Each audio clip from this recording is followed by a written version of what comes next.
Chapter 26. Meat for Outdoorsmen. There is a saying that all meat is grass. This is literally true. The carnivora live on the herbivora.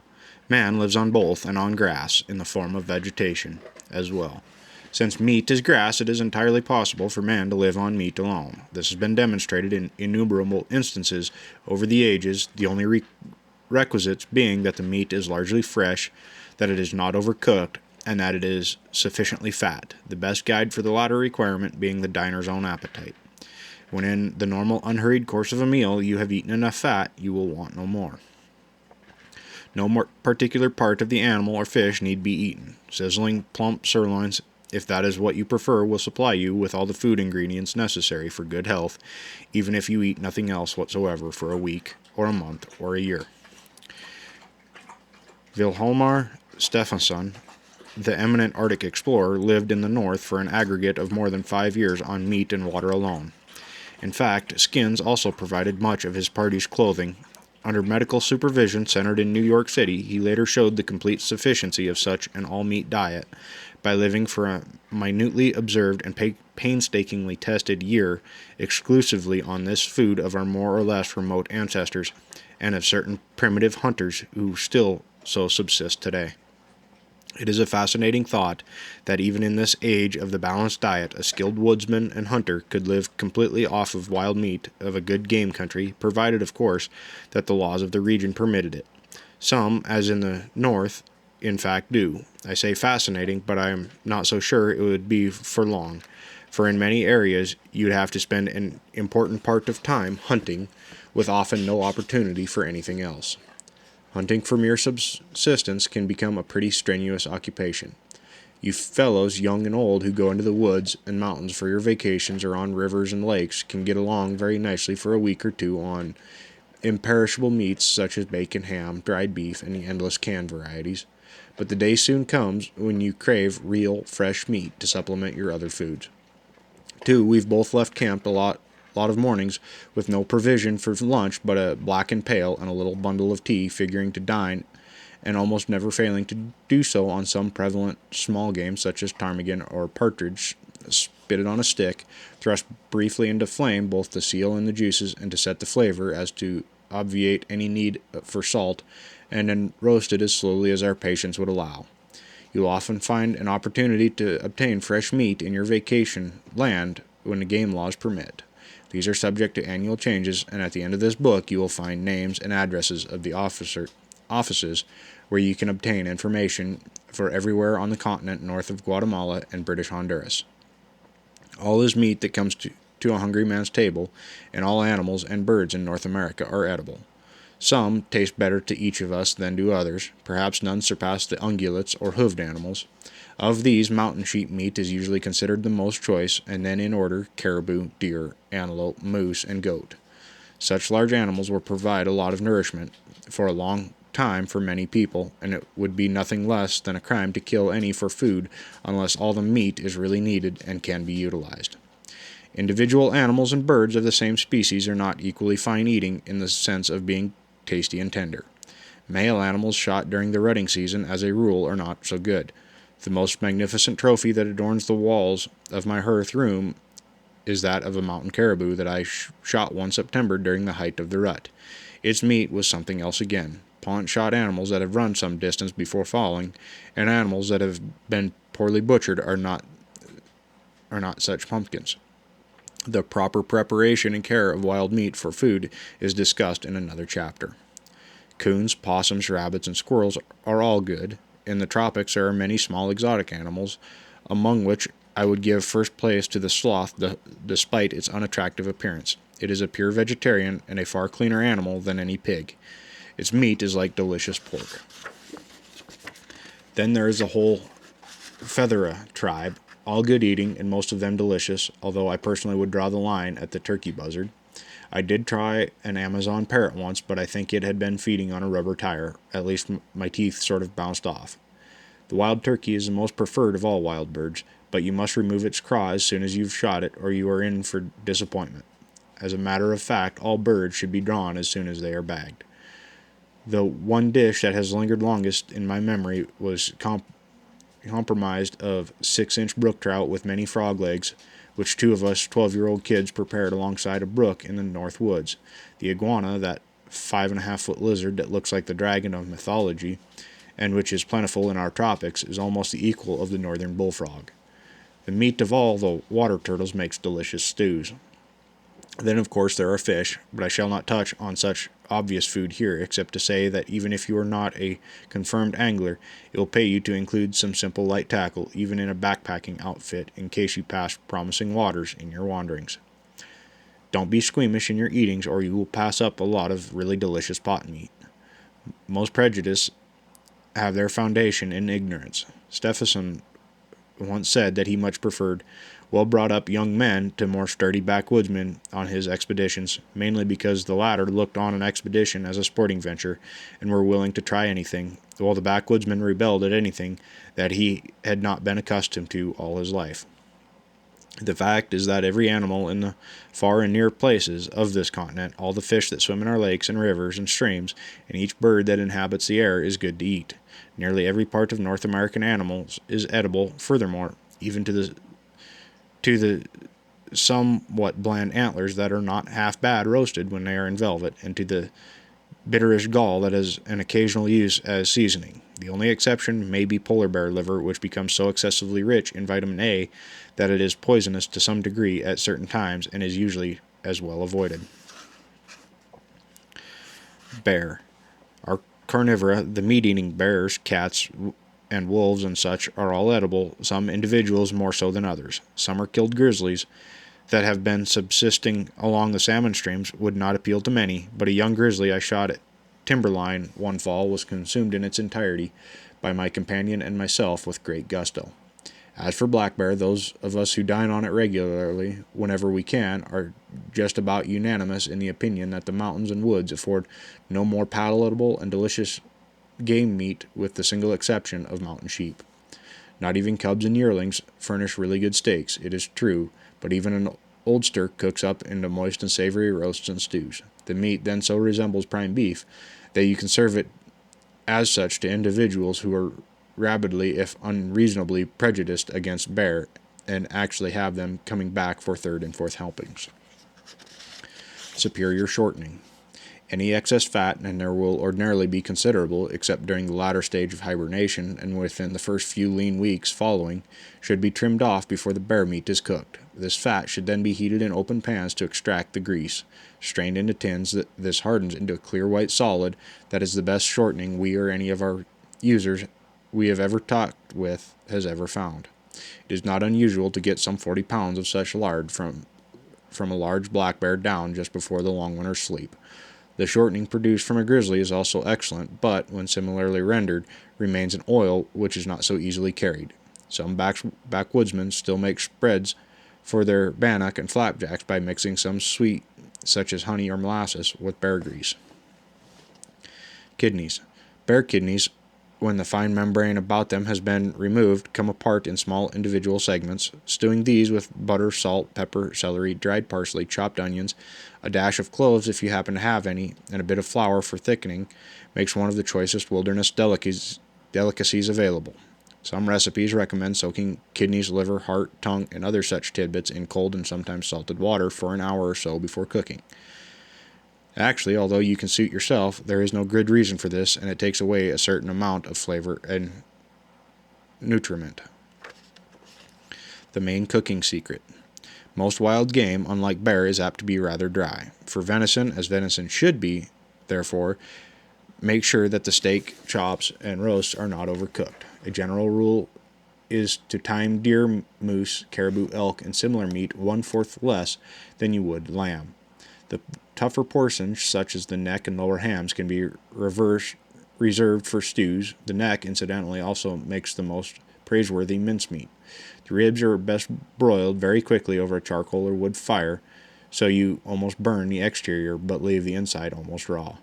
To keep your meat juicy and appetizing, always try, except in the case of soups, to sear the outside quickly in flame, extreme dry heat, very hot, fat, or in furiously boiling water. Then only minimum amounts of the juices will escape. For the same reason, do not ordinarily use salt until the very end. cooking on a stick. This is the easiest, quickest, and often handiest way to cook tender meat, and there is no dishes to wash afterwards. Take a peeled stick, perhaps a half-inch through and some 3 feet long, and sharpen both ends. Impale it on chunks of succulent meat about the size of baseballs. Best for this purpose are the long outside strips cut from either side of the backbone. Next best, the pair of tenderer but less flavorful tenderloins that lie along the inside of the spine. Between each such segment, stick a thick piece of fat or bacon to baste the lean meat. You can have your fire burning up with a high blaze if you want. Plant the stick upright close enough to the flame so that the outside of the meat will be quickly seared. Rotate the holder frequently, leaving it at different angles so that the tidbits will cook evenly and rapidly until they are a bit charred on the outside, but still rare and juicy in the middle. Eat from the stick, salting to taste. Steaks. Steaks may also be cooked without utensils by extending the meat over glowing embers on forked green sticks. One of the campfire grates available from most outfitters is handy for such broiling too, although those which have folding wire legs that can be shoved into the ground may as well be divested of these if weight is any problem. It is a simple and often safer matter to lay such a grid between logs and rocks. Cut the steaks an 1.5 inches thick if that's the way you like them. Sear them first in flame and then allow them to broil 3 or 4 minutes to a side some 3 inches above live coals of preferably some hardwood such as oak, birch, or maple. The softwoods make poor coals, so it is just as well not to try to broil with them if some better fuel is available. Steaks can also be well broiled atop a dry metal sheet or in a dry fry pan. A lot of campers like to fill a fry pan with plenty of sizzling hot lard or bacon grease. Steaks about 1/2 inch thick are then dropped into the pan one at a time gradually so that the fat will not stop sputtering, then removed to a hot dish, season, and serve. Boiled meat. Cut meat for boiling into about 2-inch cubes. Drop these one by one into rapidly bubbling water. Don't salt until almost ready to serve. Meat can be relished after it has been boiling only 5 minutes, but many get the habit of letting it simmer for an hour or more. Often rice and other vegetables are cooked along with it, and these dictate to some extent the amount of cooking. In any event, the addition of any such components should be so staggered that everything will be done at the same time. Any additional fluid that needs to be put in should be boiling, not cold. You will no doubt prefer to keep the pot well covered. Stewing. Stew meat, which can be the toughest in the critter, is best browned on the onset with grease, chopped onions, and any desired spices in the bottom of a kettle. You can then, if you want, stir in enough flour to make a thick, smooth gravy. The liquid comes next. You can use at various times any fluid in which vegetables have been cooked or canned, broth from boiled meat, or just plain aqua pura. Season, bring to a boil, and then place tightly covered where it will simmer all morning or all afternoon. A Dutch oven is a handy receptacle for stew inasmuch as you can dig a hole always in a safe place where fire cannot spread, and leave it buried there among hot coals while you spend the day hunting. But don't ever take any chances when doing this. Mulligan. The proceeding is the basis of a stew, and from that point forward you're on your own. What the end result will depend more or less on ingenuity, imagination, and the materials at hand. Available vegetables go well in such a stew, so do odds and ends of steaks and roasts. When a lot of us are off by ourselves, the tendency is to go in for one-dish meals. This we can easily accomplish with numerous such mulligans, even to the extent of making bread unnecessary by adding a starch such as rice, potatoes, noodles, macaroni, one of the cooked cereals, or perhaps a steaming soft dome of dumplings. Soup. If you're making soup with a meat base, put the meat in cold salted water. Include any bones you may have, opening the larger of these to get the marrow, which in terms of energy is the most nutritious part of any animal. Using a saw will do away with sharp splinters. Bring to a boil and let simmer. The longer the better. Tiger.